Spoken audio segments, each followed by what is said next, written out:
അടുത്തും അകലെയും ഈ ശബ്ദവാഹിനിയിലൂടെ ഞങ്ങളെ ശ്രമിക്കുന്ന ദേശവാസികൾക്ക്, മറ്റുള്ള ജനങ്ങൾക്ക് കുമ്പനാട് ചർച്ചകോട് ഇന്ത്യ ദൈവസഭ സെൻട്രൽ ശുശ്രൂഷകൻ എബ്രഹാം മാത്യു പാസ്റ്റർ, മറ്റുള്ള വിവിധ സഭകളിൽ ഞങ്ങൾ രാവിലെ 8 മണി മുതൽ ആരംഭിച്ച 8 മണിക്ക് ശേഷം ആരംഭിച്ച ഈ പരസ്യയോഹ റാലി സ്വാതന്ത്ര്യദിന സന്ദേശയാത്ര തുരുത്തിക്കാട് എത്തിച്ചേരുവാൻ ദൈവമായ കർത്താവ് കൃപ ചെയ്തത്. സംസ്കൃതത്തിൽ ശ്ലോകത്തിൽ അതിശക്തമായ ഒരു വാക്കുണ്ട്. അസതോമ സദ്ഗമയ, തമസോമ ജ്യോതിർഗമയ, മൃത്യോമ അമൃതം ഗമയ. അസത്യത്തിൽ നിന്ന് സത്യത്തിലേക്ക് എന്നെ ആര് വഴി നടത്തും? അന്ധകാരത്തിൽ നിന്ന് പ്രകാശത്തിലേക്ക് എന്നെ ആര് നയിക്കും?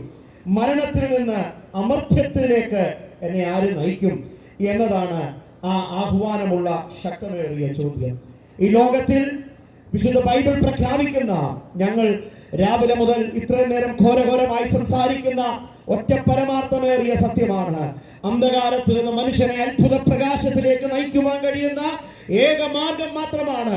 അത് യേശുക്രിസ്തു എന്ന സത്യമാർഗം മാത്രമാണ്. മറ്റൊരുത്തനും രക്ഷയില്ല. നാം രക്ഷിക്കപ്പെടുവാൻ ആകാശത്തിന്റെ കീഴിൽ മനുഷ്യരുടെ ഇടയിൽ നൽകപ്പെട്ട വേറെ ഒരു നാമവുമില്ല. ആ നാമം നസ്രയനായ യേശുക്രിസ്തുവാണ്. മരണത്തിന് അവനെ കീഴടക്കി വെക്കുവാൻ കഴിഞ്ഞില്ല.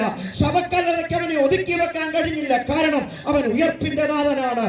സത്യത്തിലേക്ക് നയിക്കുവാൻ കഴിയുന്ന ഏക മാർഗം അത് ക്രിസ്തുവിലൂടെയുള്ള മാർഗമാണ്. അല്പസമയം മുമ്പ് വാത്സല്യ പ്രിയ മകനിലൂടെ കേട്ട അനുഭവ സാക്ഷ്യം നിങ്ങൾക്ക് പ്രചോദനമായി, ഹൃദയത്തിന് മനസ്സിന് ഒരു വലിയ ബലമായെന്ന് ഞാൻ വിശ്വസിക്കുന്നു. കാരണം മദ്യത്തിനോ മയക്കുമരുന്നിനോ കൂട്ടുകാർക്കോ മറ്റ് യാതൊന്നിനും നൽകുവാൻ കഴിയാത്ത സ്വാതന്ത്ര്യം തനിക്ക് ലഭ്യമായത് കർത്താവായ യേശുക്രിസ്തുവിലൂടെയാണ്. അങ്ങനെയെങ്കിൽ ആ യഥാർത്ഥ സ്വാതന്ത്ര്യത്തിലേക്ക് ഈ സന്ദേശത്തിന്റെ ആരംഭമേറിയ സമയത്ത് ഞങ്ങൾ നിങ്ങളെ ആഹ്വാനം ചെയ്യുന്നു.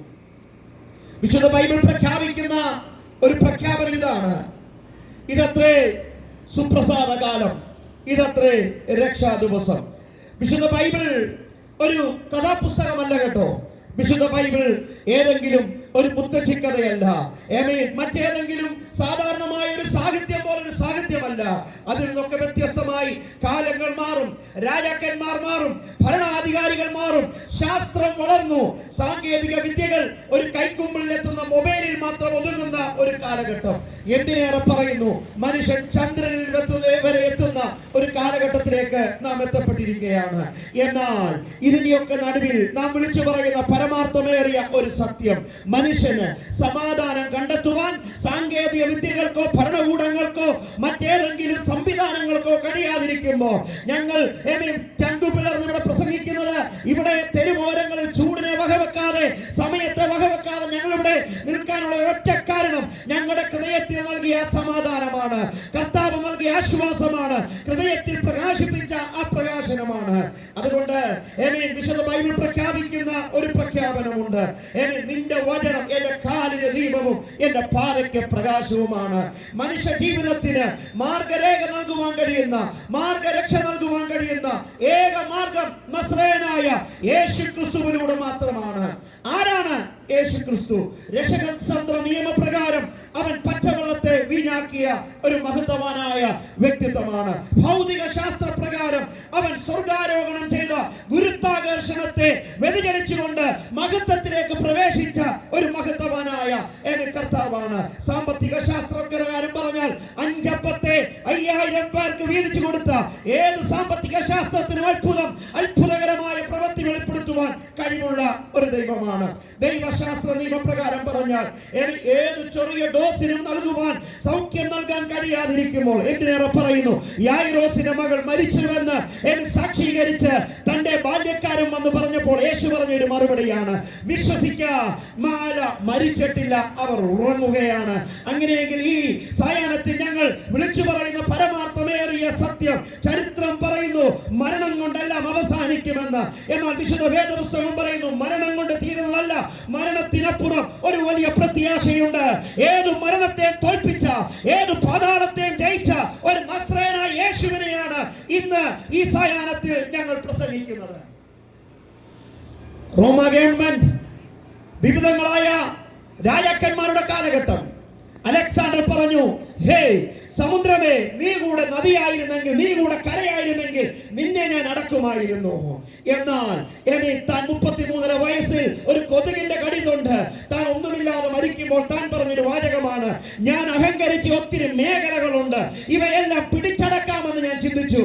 എന്നാൽ ഞാൻ നിസ്സഹനായി ഒന്നുമില്ലാത്തവനായി ഭൂമിയിലേക്ക് വന്നു, ഒന്നുമില്ലാത്തവനായി മടങ്ങുന്നു. ഹേ മനുഷ്യ, നീ സമ്പത്ത് കൊണ്ട് നേടാൻ കഴിയാത്തത്, നീ ലോകം കൊണ്ട് നേടാൻ കഴിയാത്തത്, ആരോഗ്യം കൊണ്ട് നേടാൻ കഴിയാത്തത്, നേടുവാൻ കഴിയുന്ന ഒറ്റ മാർഗം, അത് സുവിശേഷം എന്ന മാർഗമാണ്. അതുകൊണ്ട് ഞങ്ങൾ തന്റെ ഇടത്തോടെ വിളിച്ചു പറയും, ഞങ്ങൾക്ക് രക്ഷ നൽകിയ ഈ നിൽക്കുന്ന അനേകർ വിവിധങ്ങളായ മദ്യത്തിനും മയക്കുമരുന്നിനും അടിമകളായിരുന്ന ഒരു കാലഘട്ടം. എന്നാൽ ആ കാലഘട്ടത്തിൽ നിന്ന് അവരുടെ ഉള്ളിൽ സമാധാനം നൽകിയത്, ശാന്തത നൽകിയത് മറ്റൊരു മന്ത്രമോ മന്ത്രജാലങ്ങളോ അല്ല, മറിച്ച് ക്രിസ്തു അവരുടെ ഹൃദയത്തിൽ വന്നതാണ്. ചരിത്രം കണ്ട ഏറ്റവും വലിയ നിസ്തുല്യ പ്രഭയാണ് കർത്താവായ യേശു ക്രിസ്തു. എന്തുകൊണ്ടാണ്? ലോകത്തിൽ അനേകം മഹാന്മാർ ജീവിച്ചിരുന്നു, അവരെ കുറിച്ചുള്ള മഹത്വകരമേറിയ ഗ്രന്ഥങ്ങൾ അനേക ഇടങ്ങളിലുണ്ട്. എന്നാൽ അവരുടെയൊക്കെ കല്ലറ അടഞ്ഞു കിടക്കുമ്പോൾ അവരുടെയൊക്കെ കല്ലറയുടെ മുമ്പിൽ എഴുതി വെച്ചിരിക്കുന്ന ഒരു പദമാണ് മെമ്മറി എന്ന് പറഞ്ഞ്, ഓർമ്മ എന്ന് പറഞ്ഞ്, ബർത്ത് ആൻഡ് ഡെത്ത് കൊണ്ട് അവരുടെയൊക്കെ ശവക്കല്ലറ അടയ്ക്കപ്പെട്ടപ്പോൾ ഞങ്ങൾ പ്രസംഗിക്കുന്ന നസ്രയനായ യേശുവിന് അവനൊരു ജനനമുണ്ട്, എന്നാൽ അവന്റെ ഒരു മരണമില്ല. കാരണം അവൻ മരണത്തിൽ നിന്ന് ജയം നേടിയ, ഹേ മരണമേ നിന്റെ ജയം എവിടെ എന്ന് ചോദിച്ച് മരണത്തിന്റെ മേൽ അധികാരം പ്രാപിച്ച് ഉയർത്തെഴുന്നേറ്റവരാണ്. അതുകൊണ്ട് ഇതൊരു ചരിത്രമാണ്. ഇന്ന് ലോകത്തിന്റെ ഏടുകളിൽ യെരൂശലേമിൽ ഒരു കല്ലറ തുറന്നു കിടക്കുന്നു. അവിടെ എഴുതിയിരിക്കുന്ന ഒരു പ്രയോഗമാണ്, he is not there, he is rose again. അവൻ ഇവിടെ ഇല്ല. അവിടെയാണ് ഞങ്ങളുടെ പ്രചോദനം, അവിടെയാണ് ഞങ്ങളുടെ തന്റെ ഇടം, അവിടെയാണ് ഞങ്ങളുടെ ഊർജം, അവിടെയാണ് ഞങ്ങളുടെ സന്തോഷം. എന്താണെന്നറിയാമോ? തോൽക്കപ്പെട്ടവനെ അല്ല ഞങ്ങൾ പ്രസംഗിക്കുന്നത്, ജയിച്ചവനെയാണ് ഞങ്ങൾ പ്രസംഗിക്കുന്നത്. അനേകർ തോൽക്കപ്പെട്ടപ്പോൾ, അനേക മഹാന്മാർ തോൽവി കൊണ്ട് ജീവിതം അവസാനിപ്പിച്ചപ്പോൾ സംവിധാനങ്ങൾ എഴുതി, അവർ ഒത്തിരി ഗ്രന്ഥങ്ങൾ എഴുതി മനുഷ്യനെ കൊണ്ട് അവ അവസാനിപ്പിക്കുമ്പോൾ ഇന്നും ജയത്തോടെ നിൽക്കുന്ന, പോയിട്ട് വരാം എന്ന് പറഞ്ഞ ഒറ്റ പ്രവർത്തന മേഖലയുള്ളൂ. അത് ഞങ്ങൾ പ്രസംഗിക്കുന്ന നസ്രയനായ യേശു ക്രിസ്തുവിന്റെ മേഖലയാണ്. അതാണ് പറയുന്നത്, ഇതാ ഞാൻ സ്ഥലമൊരുക്കാൻ പോകുന്നു, ഞാൻ സ്ഥലമൊരുക്കിയാൽ ഞാൻ ഇരിക്കുന്ന ഇടത്തേക്ക് പിന്നെയും നിങ്ങളെ തിരിച്ചു കൊണ്ടുവരും എന്നതാണ്. ദൈവമക്കളെ, മരണം അവസാനമാണോ? മരണം അവസാനമാണോ? മണ്ണുകൊണ്ട് തീരുന്നതാണോ? അല്ലവേ അല്ല. മരണത്തിന് അപ്പുറം ഒരു മനുഷ്യൻ ശരീരത്തിൽ ഇരിക്കുമ്പോൾ ചെയ്യുന്നത് നല്ലതാകിലും തീയതാകിലും അതിന് തക്കവണ്ണം പ്രാപിപ്പാൻ നാം എല്ലാവരും ന്യായാസനത്തിന്റെ മുമ്പിൽ നിൽക്കേണ്ടി വരും എന്നൊരു പ്രഖ്യാപനം വിശുദ്ധ ബൈബിളിലുണ്ട്. മരണം കൊണ്ട് തീർന്നില്ല, ഉയർപ്പ് കൊണ്ട് തീർന്നില്ല. വിശുദ്ധ വേദപുസ്തകത്തിൽ തന്റെ ശിഷ്യഗണത്തെ അരികിൽ വിളിച്ച് ഉയർത്തപ്പെട്ട ഞങ്ങളുടെ മഹത്വവാനായ കർത്താവ് വിളിച്ചു പറയുന്ന ഒരു പരമാർത്ഥമുണ്ട്. നിങ്ങൾ ഇവിടെ തന്നെ ഇരിക്കണം, ഞാൻ പോയി സ്ഥലമൊരുക്കിയ ഞാൻ ഇരിക്കുന്ന ഇടത്ത് നിങ്ങളെയും പിന്നെ ഇരുത്തിക്കൊള്ളും. എന്താണ് മരണം കൊണ്ട് തീരാത്തത്? എന്താണ് ഈ അമൂല്യമേറിയ രക്ഷയുടെ മൂല കാരണം? എന്താണ് നിത്യജീവൻ എന്ന പ്രയോഗത്തിന്റെ അർത്ഥം? ഇവിടെയൊക്കെ ഉത്തരം വിശുദ്ധ ബൈബിൾ നൽകുന്നുണ്ട്. വിശുദ്ധ ബൈബിൾ നൽകുന്ന ശക്തമേറിയ ഒരു ഉത്തരമാണ്. ഏത് മനുഷ്യനും ഉറച്ചു നിന്നാലും ഒരു ശ്വാസം മാത്രമാണ്, അതുകൊണ്ട് തീരുകയല്ല. കർത്താവ് വിശ്വസിക്കുന്ന ഒരു മനുഷ്യനെ കുറിച്ച് വിശുദ്ധ ബൈബിൾ വിളിച്ചു പറയുന്ന ഒരു സത്യമുണ്ട്. മരണത്തിൻ കൊണ്ട് തീരുന്നതല്ല മനുഷ്യന്റെ ആയുസ്, മരണത്തിനപ്പുറം വിശുദ്ധ ബൈബിൾ പ്രഖ്യാപിക്കുന്ന ഒരു പ്രഖ്യാപനമുണ്ട്. കർത്താവ് താൻ ഗംഭീര നാദത്തോടും പ്രധാന ദൂതന്റെ ശബ്ദത്തോടും ദൈവത്തിന്റെ കാഹളത്തോടും സ്വർഗത്തിൽ ഇറങ്ങി വരുന്ന ഒരു ദിവസം ക്രിസ്തുവിൽ മരിച്ചവർ, those who died in Christ will rise again. ഒത്തിരി പേര് മരിക്കുന്നുണ്ട്. മരിച്ചവരെ എല്ലാരെയും കൂടെ കൊണ്ടുപോകാനല്ല കർത്താവ് വരുന്നത്. വിശുദ്ധ ബൈബിൾ പ്രഖ്യാപിക്കുന്ന ഒരു പ്രഖ്യാപനം, ജീവിച്ചിരുന്ന് എന്നിൽ വിശ്വസിക്കുന്നവൻ ഒരു നാളും മരണം കാണുകയില്ല. ദ്രവത്വത്തിന് ഒതുക്കാൻ കഴിയാത്ത, മരണത്തിന് അവസാനിപ്പിക്കാൻ കഴിയാത്ത ഒരു പരമാർത്ഥമേറിയ സത്യം വിശുദ്ധ ബൈബിൾ പ്രഖ്യാപിക്കുന്നു. അതാണ് ഞങ്ങളുടെ സുവിശേഷം പ്രസംഗിക്കുന്നത്. ഒരു മനുഷ്യനാലും അസാധ്യമായതിനെ കറുത്തവനെന്നോ വെളുത്തവനെന്നോ സമ്പന്നനെന്നോ ദരിദ്രനെന്നോ വ്യത്യാസമില്ലാതെ എല്ലാവരെയും ഒരുപോലെ സ്നേഹിക്കുവാൻ യോഹന്നാന്റെ സുവിശേഷം 3:16 ഇപ്രകാരം പ്രഖ്യാപിക്കുന്നു, തന്റെ ഏകജാതനായ പുത്രനിൽ വിശ്വസിക്കുന്ന ഏവനും നശിച്ചു പോകാതെ നിത്യജീവൻ പ്രാപിക്കേണ്ടതിന് ദൈവം അവനെ നൽകുവാൻ തക്കവണ്ണം ലോകത്തെ സ്നേഹിച്ചു. അങ്ങനെയെങ്കിൽ ഇന്ന് ഈ സായാഹ്നത്തിൽ ക്രിസ്തുവിന്റെ സ്നേഹം, പിതാവാം ദൈവം സ്വന്തം പുത്രനെ നൽകുവാൻ തക്കവണ്ണം ഈ ലോകത്തെ സ്നേഹിച്ച സ്നേഹമാണ്. അതാണ് സുവിശേഷം. രണ്ട് കള്ളന്മാരുടെ നടുവിൽ മൂന്നാടികളിൽ തൂങ്ങപ്പെട്ട് ഇവർക്ക് പകരം വീട്ടണം വേണ്ടി എന്തിയല്ല, ഇവർക്ക് പകരം ചെയ്യണമേ എന്നുമല്ല കർത്താവ് പറഞ്ഞത്. കർത്താവേ, ഇവർ ചെയ്യുന്നത് എന്തെന്ന്, പിതാവേ ഇവർ ചെയ്യുന്നത് എന്തെന്ന് അറിയാകയാൽ ഇവരോട് ക്ഷമിക്കണം. ഇതാണ് യഥാർത്ഥ സ്നേഹം. പകരം ചെയ്യാതെ ഹൃദയംഗമായി സ്നേഹിക്കുന്ന ഒരു അമൂല്യമേറിയ സ്നേഹം. അതാണ് കർത്താവായ യേശു ക്രിസ്തുവിന്റെ അമൂല്യമേറിയ സ്നേഹം. എന്നാൽ ശ്രദ്ധിക്കണേ, മനുഷ്യന്റെ ഏറ്റവും വലിയ പ്രശ്നം എന്താണ്? മനുഷ്യന്റെ ഏറ്റവും വലിയ പ്രശ്നം വിശുദ്ധ ബൈബിൾ പ്രഖ്യാപിക്കുന്നു, പാപമാണ് മനുഷ്യന്റെ ഏറ്റവും വലിയ പ്രശ്നം. കള്ളം, അസൂയ, കോപം, വെറുപ്പ്, ദ്വന്ദ്വവശം, അനീതി, വ്യഭിചാരം, മോഷണം, ക്ഷമിക്കാത്ത മനസ്സ്, ദൈവത്തെ നിരസിക്കുന്ന ജീവിതം, ഇവയെല്ലാം മനുഷ്യന്റെ ഹൃദയം പാപത്തെ പ്രകടമാക്കുകയാണ്. എന്നാൽ റോമാലേഖനം 3-ാം അധ്യായം 23-ാം വാക്യത്തിൽ വിളിച്ചു പറയുന്നു, എല്ലാവരും പാപം ചെയ്ത് ഒരുപോലെ ദൈവ തേജസ് ഇല്ലാത്തവരായി തീർന്നു. എന്നാൽ ഈ ഒരു അവസ്ഥയിൽ നിന്ന് അകൃത്യത്തിൽ എന്റെ അമ്മ എന്നെ ഗർഭം ധരിച്ചു എന്ന് ബൈബിൾ പ്രഖ്യാപിക്കുമ്പോൾ യെശയ്യാ 59-ന്റെ 2-ാം വാക്യത്തിൽ വിളിച്ചു പറയുന്നു, നിങ്ങളുടെ അകൃത്യങ്ങൾ അത്രേ നിങ്ങളെയും ദൈവത്തെയും തമ്മിൽ വേർതിരിപ്പിക്കുന്നത്. അങ്ങനെയെങ്കിൽ പ്രിയ കേൾവിക്കാരെ, പാപം എന്നത് കള്ളം പറയുന്നതും അതിക്രമങ്ങൾ ചെയ്യുന്നതും ക്ഷമിക്കുവാൻ കഴിയാത്തതും ഇവയെല്ലാം പാപത്തിൽ നിന്ന് ഉളവാകുന്നതാണ്. എന്നാൽ ഇവയുടെ ഏറ്റവും വലിയ ദുരന്തം മനുഷ്യനാണ് അനുഭവിക്കുന്നത്. അല്പം മുമ്പ് ഇവിടെ തന്റെ സാക്ഷ്യം സവിസ്തരം വിവരിച്ച പ്രിയ മകൻ പറഞ്ഞൊരു പദം നമുക്ക് ഓർമ്മയുണ്ടോ? തന്റെ സ്വന്തം കൂട്ടുകാർ തന്നെ തന്റെ സ്വന്തം പിതാവിനെ മരണത്തിന് ഏൽപ്പിച്ചു കൊടുത്തു. താൻ അതുവരെ സ്നേഹിച്ചു, ജീവന തുല്യം സ്നേഹിച്ചവൻ എന്ന് പറയുന്ന തന്റെ സ്വന്തം കൂട്ടുകാർ തന്നെ തന്റെ പിതാവിനെ കൊന്നു. തന്നെയും കൊല്ലുവാൻ പദ്ധതികൾ ആസൂത്രണം ചെയ്തു. എന്നാൽ തന്നെ കുറിച്ചുള്ള ദൈവിക നിർണയം അതിൽ നിന്ന് അപ്പുറമായ വിപുലമായിരുന്നു. അങ്ങനെയെങ്കിൽ മനുഷ്യന്റെ പ്രവർത്തികൾക്കോ ഏതെങ്കിലും കർമാചാരങ്ങൾക്കോ ഏറിയ സ്ഥലങ്ങൾ സന്ദർശിച്ചത് കൊണ്ടോ മനുഷ്യന്റെ പാപങ്ങൾക്ക് മോചനം നൽകുവാൻ കഴിയുകയില്ല. എന്നാൽ മനുഷ്യന്റെ പാപങ്ങൾക്ക് മോചനം നൽകുവാൻ ഒരൊറ്റ കാര്യം നിങ്ങൾ ചെയ്താൽ മതി. കർത്താവേ, ഞാനൊരു പാപിയാണ്, എന്റെ ഹൃദയത്തെ അങ്ങയുടെ സന്നിധിയിൽ സമർപ്പിക്കുന്നു, അങ്ങയുടെ ജീവിതത്തിലേക്ക് വരണമേ ഒറ്റ തീരുമാനം നമ്മുടെ ഹൃദയത്തിൽ നാം ഏറ്റെടുക്കുമ്പോൾ ആ കർത്താവ് നിങ്ങളുടെ ഹൃദയത്തിലേക്ക് കടന്നു വരും. നിങ്ങളുടെ ഏതൊരു അവസ്ഥയിലും രക്ഷ വസ്തുക്കൾ കൊണ്ടോ ആരോഗ്യം കൊണ്ടോ ജീവിതം കൊണ്ടോ രക്ഷ നേടിയെടുക്കാൻ കഴിയുകയില്ല.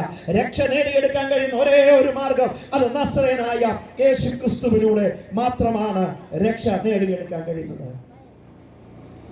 വിശുദ്ധ വേദപുസ്തകത്തിന്റെ അമൂല്യമേറിയ പ്രഖ്യാപനം എന്ന് പറയുന്നത് അത് ദൈവത്തിന്റെ മഹാസ്നേഹമാണ്. എന്താണ് ദൈവത്തിന്റെ മഹാസ്നേഹം? ഇതാണ് ഞങ്ങൾ പ്രസംഗിക്കുന്ന സുവിശേഷം. ദൈവം സ്നേഹമാണ്. എന്തുകൊണ്ട് ദൈവം സ്നേഹമാണ്? തന്റെ സ്വന്തം പുത്രനെ നൽകുവാൻ തക്കവണ്ണം അവൻ ലോകത്തെ സ്നേഹിച്ചതാണ് അമൂല്യമേറിയ ദൈവസ്നേഹം. നാം പാപികളായിരിക്കുമ്പോൾ തന്നെ ക്രിസ്തു നമുക്ക് വേണ്ടി മരിച്ചതാണ് അമൂല്യമേറിയ സ്നേഹം. നമ്മുടെ ഏതെങ്കിലും പുണ്യപ്രവൃത്തികൾ കൊണ്ടല്ല, കാശ് കൊടുത്തോ ആരോഗ്യം കൊടുത്തോ ശരീരം കൊടുത്തോ വിലയ്ക്ക് വാങ്ങാൻ കഴിയാത്ത ഒരേ ഒരു സ്ഥലമാണ്, ഒരേ ഒരു ഇടമാണ് രക്ഷ എന്നത്, സമാധാനം എന്നത്. ഞങ്ങൾ ഇന്ന് സുഖകരമായി അനുഭവിക്കുന്ന ഈ സമാധാനത്തിന്റെ ഏക കാരണം കർത്താവായ യേശു ക്രിസ്തു ഞങ്ങളുടെ ഹൃദയത്തിൽ കടന്നു വന്നതാണ്. എന്തുകൊണ്ട്? കർത്താവ് നമുക്ക് നിസ്തുല്യമേറിയ സ്നേഹം നൽകും. യോഹന്നാൻ 14-6 വാക്യത്തിൽ വിളിച്ചു പറയുന്നു, ഞാൻ തന്നെ വഴിയും സത്യവും ജീവനുമാകുന്നു, എന്നിൽ വിശ്വസിക്കാതെ ആരും പിതാവിന്റെ അടുക്കൽ ചെല്ലുകയില്ല. അങ്ങനെയെങ്കിൽ ആ നിത്യ സ്നേഹത്തിലേക്ക്, ആ നിത്യമേറിയ ദൈവ കൃപയിലേക്ക്, ആ നിത്യമേറിയ ദൈവികമേറിയ ആതുര കരുണയിലേക്ക് ഞങ്ങൾ നിങ്ങളെ സ്വാഗതം ചെയ്യുന്നു. ഒരു വാക്കൂടെ പറഞ്ഞതിന്റെ വാക്കുകളെ ഞാൻ ഇവിടെ അവസാനിപ്പിക്കുകയാണ്.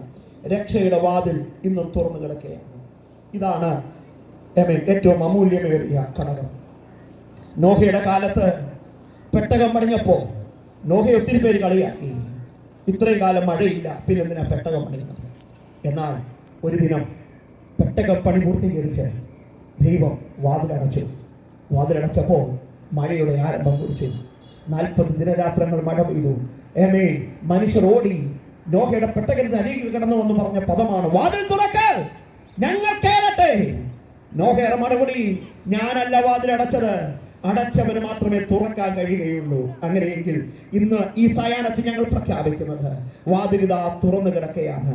രക്ഷയുടെ വാതിൽ തുറന്നു കിടക്കുകയാണ്. ഞങ്ങൾ നിങ്ങളെ പ്രചോദിപ്പിക്കുന്നത് വളരെ സ്നേഹത്തോടെ, വളരെ വിനയത്തോടെ ഞങ്ങൾ നിങ്ങളെ ആഹ്വാനം ചെയ്യുന്നത്, ആ രക്ഷകനായ കർത്താവിലേക്ക് ഇന്ന് നിങ്ങൾക്ക് കടന്നു വരാൻ കഴിയും. ഇതാ രക്ഷയുടെ വാതിൽ തുറന്നു കിടക്കുന്നു. ഹൃദയം തുറന്നു കൊടുക്ക്.